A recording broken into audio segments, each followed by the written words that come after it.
السلام علیکم ناظرین، ڈرامہ سیریل شیر کی کہانی بڑے مزے کے ٹوسٹ لیے جا رہی ہے۔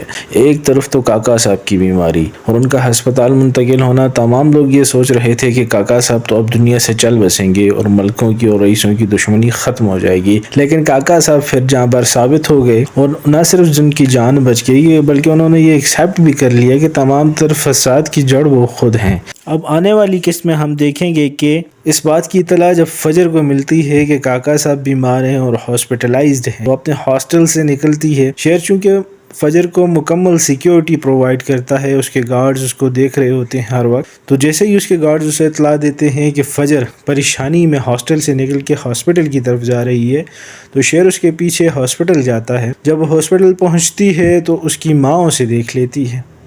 اس کی ماں اسے دھکے دیتی ہے اور کہتی ہے کہ تم کیوں ہمارا پیچھا نہیں چھوڑتی؟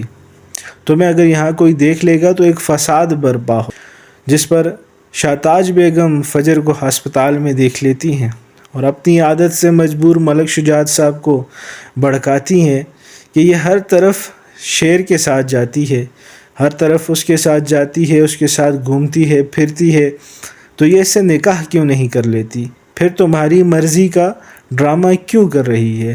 جب اسے اس کے ساتھ گھومنے کے لیے تمہاری مرضی نہیں چاہیے تو نکاح کے لیے تمہاری مرضی کا کیوں ڈھونگ رچا رہی ہے؟ فجر یہ دیکھ کر بڑا حیران ہوتی ہے۔ ملک شجاعت صاحب فجر کو یہ کہتے ہیں کہ جب میں نے تم پر بھروسہ کیا تم نے میرا بھروسہ توڑا۔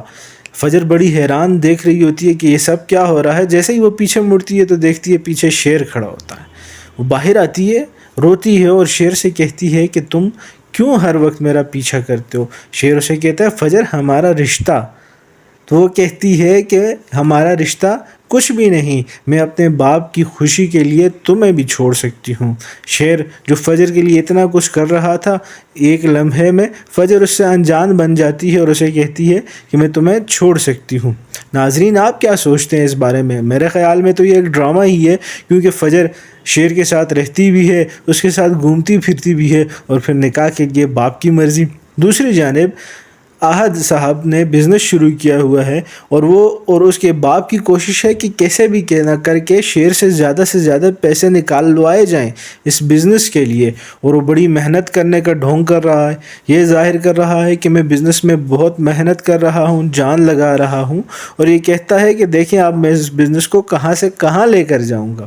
بزنس کے سلسلے میں وہ گھر سے شام کو نکل جاتا ہے اور صبح واپس آتا ہے، جس پر تیمینہ بیگم کو شک ہوتا ہے۔ وہ شیر کو پتہ کرنے کا کہتی ہیں۔ جب شیر پتہ لگائے گا اور یہ بات منظر عام پر آئے گی کہ اس نے اپنی ملازمہ سے شادی کر رکھی ہے اور کام کا بہانہ کر وہ روز رات کو گھر سے نکل جاتا ہے اور جا کے اس کے پاس رہتا ہے اور صبح واپس آتا ہے، تو پھر اس کا کیا حال ہوگا؟ ناظرین، اگر آپ کو آج کا میرا یہ ریویو پسند آیا تو مہربانی کر کے میرا چینل ضرور سبسکرائب کیجیے گا۔